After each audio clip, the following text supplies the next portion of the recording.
Sebelum melanjutkan, jangan lupa subscribe dulu. Terima kasih. Bab 165, tiba tepat waktu di Kekaisaran Duan Ren.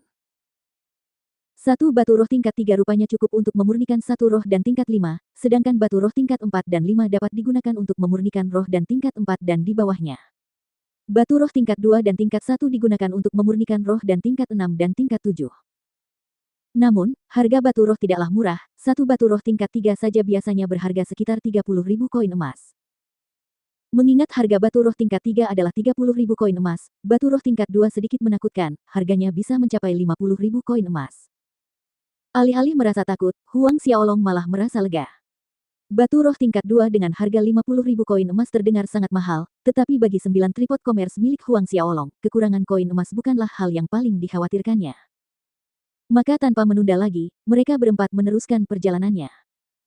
10 hari berlalu dan mereka semakin dekat ke tujuan mereka minus Kekaisaran Duan Ren. Selama 10 hari terakhir, Huang Xiaolong menelan satu pil roh 4 tingkat tinggi dan mutiara naga api setiap hari, berkultivasi di medan perang kuno. Menstabilkan terobosan terbarunya, Huang Xiaolong tekun berlatih taktik Asura dan kitab metamorfosis tubuh secara bersamaan, meningkatkan keduanya secara bersamaan. Sekarang hari sudah malam. Huang Xiaolong berdiri di atas bukit kecil yang tandus. Kaki kanannya melangkah ke kanan dan ia membungkukkan tubuhnya dalam posisi jongkok sementara tubuh bagian atasnya condong ke depan. Kedua tangannya menekan ke bawah, menopang berat badannya. Kepalanya mendongak, bernapas dengan berirama sepanjang waktu. Ini adalah kitab suci metamorfosis tubuh tahap 10, harimau jongkok. Saat ia menarik dan mengembuskan napas, energi spiritual mengalir dan melonjak ke arah Huang Xiaolong. Beberapa lapisan kabut putih menyelimuti sosoknya. Seiring berjalannya waktu, lapisan kabut putih ini menjadi lebih padat, seolah-olah akan memadat di saat berikutnya. Dari jauh, yang bisa dilihat siapapun hanyalah kumpulan kabut putih yang sangat besar. Ini yang disebutkan oleh Yang Mulia sebelumnya, yang disebut teknik kultivasi kekuatan internal. Zhao Su bertanya, berdiri agak jauh. Fei Hou segera menjawab, benar sekali, penjaga kiri Zhao Su. Yuming mendesah kagum, apakah teknik kultivasi kekuatan internal ini merupakan sesuatu yang diciptakan oleh penguasa? Teknik ini sebenarnya memungkinkan seseorang untuk berkultivasi tanpa memiliki jiwa bela diri. Jika ada berita tentang teknik kultivasi seperti itu akan menyebabkan badai berdarah di dunia jiwa bela diri. Zhao Su mengangguk setuju, itu benar. Fei Hou, karena penguasa bersedia memberikan teknik kultivasi seni petir cair itu kepadamu, kamu harus berhati-hati agar tidak membocorkannya. Ya, penjaga kiri Zhao. Fei Hou menjawab dengan hormat, lalu berkata, penguasa berkata dia sedang berusaha meningkatkan 2 set teknik kultivasi kekuatan internal. Setelah selesai, dia akan memberikannya kepada penjaga kiri Zhao Su dan Tuan. Zhao Su dan Yuming gemetar mendengarnya, kegembiraan tampak jelas di mata mereka.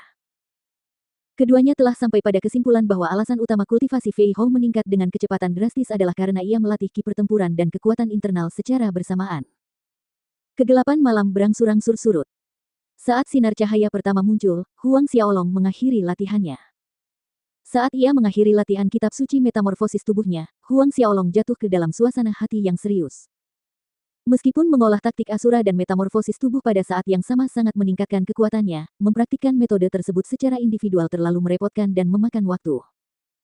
Tanpa sengaja, alur pemikiran ini mungkin membantunya mengurangi waktu yang dibutuhkan untuk berlatih keterampilan bertarung. Ada 24 jam dalam sehari. Selain terburu-buru di jalan, sebagian besar waktu Huang Xiaolong dibagi antara berlatih taktik Asura dan kitab suci metamorfosis tubuh. Aku bertanya-tanya apakah taktik Asura dan kitab metamorfosis tubuh dapat dimulai secara bersamaan, mempraktikkan keduanya pada saat yang sama. Pikiran ini tiba-tiba terlintas di benaknya. Jika memungkinkan, maka dia bisa menghemat banyak waktu. Jadi, Huang Xiaolong berdiri di sana mencoba menjalankan taktik Asura dan kitab metamorfosis tubuh secara bersamaan. Namun, saat ia menjalankan taktik Asura dan mulai mengatur napasnya, ki pertempurannya berhenti mengalir. Pada saat yang sama, pengumpulan kekuatan internalnya bertemu dengan tingkat perlawanan yang tidak diketahui. Sekitar 1 jam kemudian, Huang Xiaolong berhenti. Setelah bereksperimen selama lebih dari 1 jam, Huang Xiaolong sangat terkejut saat mengetahui bahwa ki pertempuran dan kekuatan internal dapat diedarkan secara bersamaan. Sayangnya, durasinya tidak berlangsung lama. Meskipun durasinya pendek, Huang Xiaolong percaya bahwa jika dia tekun dalam arah ini, dia pasti bisa mengedarkan ki pertempuran taktik Asura dan kekuatan internal metamorfosis tubuh tanpa hambatan di saat yang bersamaan. Ini mirip dengan saat dia memanggil roh bela diri naga kembar secara terpisah. Ketika ia pertama kali mencoba pemanggilan terpisah, kedua naga kembarnya muncul sekaligus. Hanya dengan waktu dan latihan, berulang kali, ia berhasil mengendalikan kemunculan mereka, baik saat memanggil satu roh bela diri atau keduanya bersamaan. Yang berdaulat. Melihat Huang Xiaolong telah mengakhiri latihannya, Zhao Su dan yang lainnya terbang dari tempat mereka menunggu. Huang Xiaolong mengangguk, lalu suaranya berubah serius, Zhao Su, Yuming, aku punya dua teknik kultivasi tenaga dalam yang kubuat dengan beberapa revisi, aku ingin memberikannya kepadamu, apakah kamu ingin mengolahnya? Zhao Su dan Yu Ming terdiam sejenak dan dibanjiri kegembiraan sambil menganggukkan kepala mereka serempak untuk menunjukkan kesediaan mereka untuk belajar. Keduanya berlutut untuk berterima kasih atas kebaikan penguasa mereka. Huang Xiaolong menyuruh mereka bangun dan memberikan dua perangkat teknik kultivasi yang berbeda kepada Zhao Su dan Yu Ming. Teknik kultivasi tenaga dalam yang diwariskan Huang Xiaolong kepada Zhao Su dan Yu Ming adalah hal-hal yang diperolehnya secara beruntung di kehidupan sebelumnya di bumi. Secara keseluruhan, kedua teknik kultivasi ini tidak dapat dibandingkan dengan kitab metamorfosis tubuh, tetapi dalam beberapa aspek keduanya juga tidak lebih buruk. Sambil memberikan teknik kultivasi kekuatan internal kepada mereka masing-masing, Huang Xiaolong menjelaskan masalah-masalah yang mungkin sulit dipahami selama kultivasi mereka.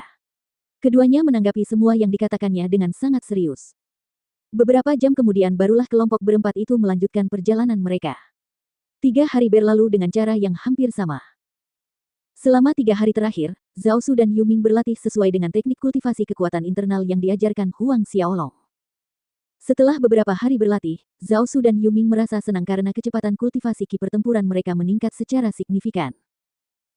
Setiap kali mereka memiliki pertanyaan tentang teknik tersebut, mereka akan meminta saran dan bimbingan dari Huang Xiaolong, yang membantu mereka memecahkan masalah yang membingungkan mereka dengan mudah.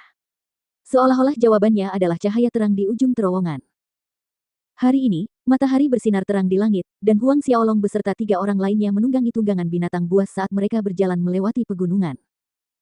Yang mulia, dengan memperkirakan kecepatan kita akan tiba di Kekaisaran Duanren dalam waktu 1 hari lagi. Zhao Su memberitahu Huang Xiaolong. Huang Xiaolong mengangguk. 1 hari lagi. Meskipun mereka akan tiba di Kekaisaran Duanren besok, akan memakan waktu setengah bulan lagi bagi mereka untuk mencapai kota Kekaisaran. Mereka berada di bulan lunar ke-7.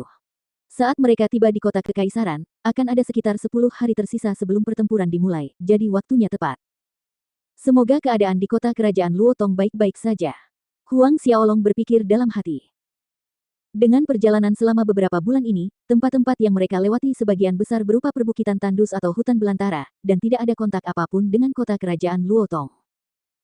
Namun, Sekte Pedang Besar, keluarga Marsial Ning, dan Paviliun Awan Cerah telah hancur, dan masih ada Marsekal Haotian yang mengawasi keadaan di kerajaan Luotong.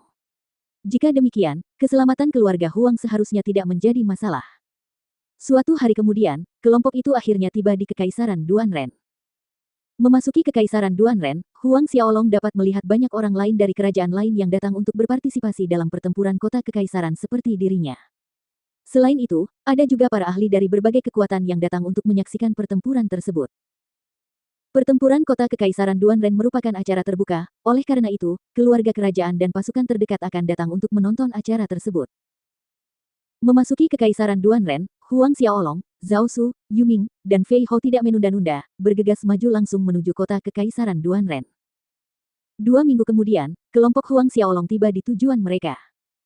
Berdiri di depan tembok kota Kekaisaran, pikiran Huang Xiaolong menjadi kosong saat dia menatap pemandangan megah di depannya minus gerbang kota raksasa dan tembok kolosal. Kota kerajaan Luotong, kota kerajaan Yuai, dan semua kota kerajaan yang pernah dilihatnya selama perjalanan melewati beberapa kerajaan lain tidak ada apa-apanya dibandingkan dengan gerbang kota kekaisaran yang berdiri di depan matanya. Mirip dengan membandingkan rumah bata lumpur kecil yang terletak di sebelah istana. Tembok kota kekaisaran Duanren tingginya lebih dari 100 zang. Melebihi 100 zang. Luar biasa. Orang-orang yang berjalan di bawah tembok kota itu mirip semut yang merangkak di tanah.